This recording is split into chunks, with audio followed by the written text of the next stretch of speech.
Hello, and welcome to the 35th video in my Punishing Graven lore series. Today we'll cover the 24th chapter of the main story, Chaos Unsnarled. In this new age of the Clean Zone, the virus and hetero creatures continue to evolve at a rapid pace, and as more of humanity's resources are moved within their foothold, the more the virus changes in response. Now we follow Cerberus as they are caught on the tip of the Punishing Spear, the beginning of his counterattack on humanity. Now without any further delay, Chapter 24, Chaos Unsnarled.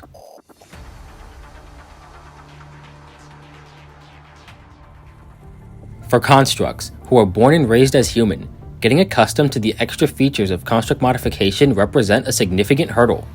However, exceptions always prove the rule, and 21 is one of these exceptions. As a weapon raised in Daedalus, she was treated as no more than an animal bred for killing, and upon becoming a construct, had to fight through her bestial nature to find that humanity. Being one of the original researchers from her experiment, Yarha has been assigned as the project lead, to craft 21 a new frame, both to increase her battlefield effectiveness and more importantly stabilize her mind. In pursuit of this goal, Yarha included a restraint built into the frame, to keep her mind and power under control. But even with these new improvements, she can't help but feel fundamentally different, like something inhuman. Over the next 3 months she makes enough progress to be sent back to the surface, but Vera and Noctis have noticed changes, both good and bad. While still short of initial predictions, her combat ability has increased significantly, but she's also been acting more distant, self-conscious about things that never used to bother her. However, the increasing hetero creature activity represents a more pressing matter for the time being, so 21 is sent back out to complete her scanning, as Noctis is sent to meet with Greyraven. Throughout their years of service, Cerberus has garnered quite the infamous reputation, and the other constructs of her scouting party were so afraid of her presence that they overlooked an entire search area, rushing to finish their jobs and get away from her. Rather than try explaining all of this to Vera, 21 just got back to work, scanning the missing sectors, and while exploring she encounters another construct, a girl named Cannon who works in the conservation area. She tells 21 all about her homeland, even teaching her a few words in her native language. The longer the two talk, the more 21 realizes this girl is just like herself, an outcast, a lone wolf with no pack. With their respective jobs finished, Cannon offers to teach her a shortcut out of the forest, and the two make their way back to camp. Meanwhile, Commandant Lee and Liv investigate City 27, the last of their 3 target coordinates. They make their way to the top of a building, shattering the stairs to halt the hetero creatures tailing them. Ever since Lucia's return from Fort Winter, she's been under surveillance, a countermeasure due to her contact with a known ascendant. But unlike last time, Commandant has a powerful someone on the inside to keep the others in check. While planning their next move, the groaning of the broken staircase gets louder as hetero creatures throw themselves onto the rubble, building a path of corpses for those next in line. Their first mission location had an abnormally high virus concentration, despite being within range of a CPF. The second was even stranger, with the decomposing bodies of hetero creatures scattered around the conservation area. Now here, where a large number of hetero creatures seem to be working as a unified body. Currently, their only theory is that these hetero creatures die and seep into the soil, explaining the mysterious events of their first 2 investigations. But that begs the question, who is killing these hetero creatures? Without a moment's rest, the Horde is back, and being unable to meet the transport at the planned rendezvous, they make their way towards a nearby conservation area. As 21 and Cannon approach the camp, they come across a few residents, a teenage boy named Lilin and an older woman named Hoth, with 21 noticing a shift in Cannon's attitude. As an outsider, some of the refugees can't help but be critical of her. People tend to fear what they can't understand, and this feeling extends to people as well. Lilin offers them nothing but criticisms and insults. However, Hoth is far more understanding, even inviting the two to join the upcoming celebration. While there, 21 admires the cozy atmosphere, the smell of food and the warmth of human bodies. The leader of the camp, a man named Solens, stands on the stage to introduce himself, welcome the newcomers, and list off announcements, informing those present that they will be the next camp move within the Clean Zone. With that, everyone is released to go about their business, and Cannon grabs her share of food, noticing the scene has grabbed 21's attention. Cannon herself was hoping to leave before being noticed, not wanting to interact with this pack of humans. As an outsider, she believes they would never accept her as she is, and rather than change to fit their criteria, she chooses to be alone. As the two leave, Solon squeezes his way through the crowd to stop them, wanting to apologize for the way Lilin treated them earlier, making it clear they are both valued and welcomed. After Solon leaves, 21 makes her way back to the Babylonia camp, finding strange punishing virus traces on the ground. Following these traces, she finds the corpses of scavengers, and before she can call for backup, the culprits reveal themselves, attacking her within the building. And after fighting her way out, she finds it wasn't just her. The entire camp was ambushed. After the attack, 21 calls Vera, who begins rescuing survivors and investigating how hetero creatures could just appear within the bounds of the camp unseen. According to Solon's, that warehouse was used to house the infected and injured, most of whom went missing after the attack. Yet there are no signs of struggle, or even a single witness of them being carried off by hetero creatures. She and 21 search the camp, eliminating stragglers and searching for clues, and they find the bracelet of the local nurse, submerged in a pool of red and purple liquid. Vera decides to investigate the forest north of the camp, deciding to bring Lilin as a lookout for any other traces of the people who were taken. Before they depart, 21 notices that her cobot buddy went missing during the fight. But with more pressing matters to deal with, Vera has her focus on the task at hand. Outside of City 27, Noctis finally reaches Greyraven, and with his help they wipe out all the pursuing hetero creatures.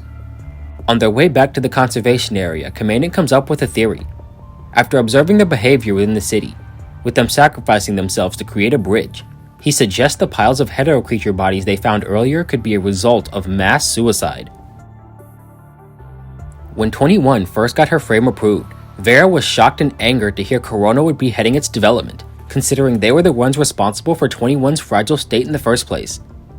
Asimov's involvement manages to bring the smallest amount of relief. However, he does ask Vera about a strange requirement 21 noted for the frame: to have the smell of humans. Normally this would be chalked up as nonsense, since the term human dies when one becomes a construct, but for 21, who was treated as a beast her entire life, and never had the human experience, no one can even imagine what she needs to fill this void of humanity within her. Suddenly Lilin shouts out having found tracks, and the three rush deeper into the forest, where they are ambushed by hetero creatures. During the ambush they were chased deeper into the forest, and Lilin finds the scene unrecognizable. With the uncertainty this terrain brings, Vera tells him to go back to the conservation area before calling for aid, only to be met with static. After Noctis and Greyraven made it to the camp, Liv began treating the wounded, as Commandant and Noctis tried contacting Vera. But strangely enough, everything in her vicinity was suddenly cut off, and none of their signals could get through. Leaving to meet up with Lee in the command tent, the two use the data Vera collected and come to another realization. All three of their mission areas line up just outside the hetero tower's range, meaning the hetero creatures could very well be gearing up for a counterattack against the clean zone. Suddenly tremors begin to reverberate throughout the camp, and everyone rushes outside, only to see a massive wooden growth emerging from the depths of the forest. Soon after the globe's emergence, a transport craft arrives at the camp, allowing the injured to be loaded up and taken to the clean zone. As for their lack of comms, they manage to find one of Cerberus's remote connection devices, and Commandant puts it to use trying to reach 21. As if possessed, Lilin runs deeper into the forest, and comes across a massive plant-like structure surrounded by tide. 21 rushes to try and save him, but he is absorbed into the tide, with 21 being infected in the process. As Lilin sinks deeper into the tide, the memories of his suppressed consciousness rise to the surface. His parents sacrificed to protect him from the hetero creatures, the refugee leader who abandoned him, Solons and Sarin who saved him on the brink of death, the feeling of their hands grasping his own, providing him a sense of safety. Here within the tide he found them, all of those who went missing. He succeeded, and with that he swears they will never be apart again. They call out to him, and Lilin emerges from the tide as a cognitive grimace, a horrific creature, an amalgamation of all those who went missing in the forest. After defeating Lilin, what remains of his body dissolves back into the soil, creating new buds to sprout more hetero creatures. The two run in the direction of the camp, trying to escape before the closing canopy traps them. However, after only a few steps, 21 suddenly collapses as a searing pain shoots through her mind. Every living creature struggles for the right to survive, and humans are no different. They create groups, families, and cities, even more so in this age of the virus. Yet 21 has never fit in with her fellow humans. but now she has a chance to join a collective, to no longer be alone. The projection in front of her calls out again, offering her the chance to find a place she belongs, a place she can be free. But what this illusion offers is not the scent of human she desires. Commandant's connection finally gets through, and with his help she rejects the vision's temptation as the backlash severs the mind connection. Back at the camp, Commandant wakes up from his link, informing everyone of this presence calling itself the Collective Will, attempting to lure in 21, as they prepare to launch a rescue attempt.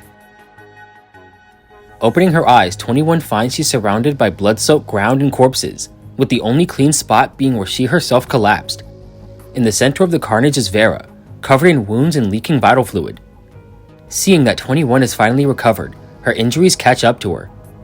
Deep within herself, 21 had this desire to be like everyone else, in the hopes that conformity would lead to acceptance, so that they wouldn't abandon her. But who is they? Who is this imaginary authority she wants to appeal to so bad? Vera tightens her grip on 21's neck, on the restraint built into her frame. There are many types of collars in this world, and who's to say this desire to be human isn't one of them? Every individual is unique in their own way, even more so the members of Cerberus, hounds that never conform, never compromise. 21 wanted to protect her team from the scorn and criticism that followed her, so she discarded pieces of herself, anything deemed as inhuman. But now she's found a new answer, to protect everything she holds dear with her entire self, no matter what form that self takes. Deep within her mind, she undergoes a change. That sense of self, becoming no longer human nor beast, she becomes something wholly unique, simply 21. Sensing this change, Vera gives her the key to her frame's restraint. From this moment on, her leash is in her own hands. The two stand back up just in time for Commandant to initiate another remote connection, and they fight their way through the forest, rushing to the exit before it swallows them whole.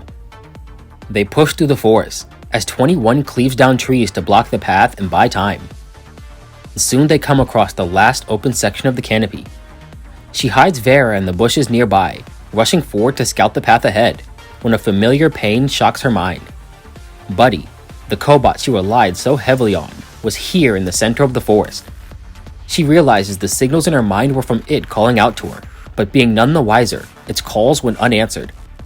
Separated from its master, it was being used to gestate the final barrier of their escape, the hetero beast Fenrir.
She defeats what was once her old friend, and as the canopy of the forest seals itself, 21 uses her restraint key, tearing a hole in the dome, bringing the two of them to safety.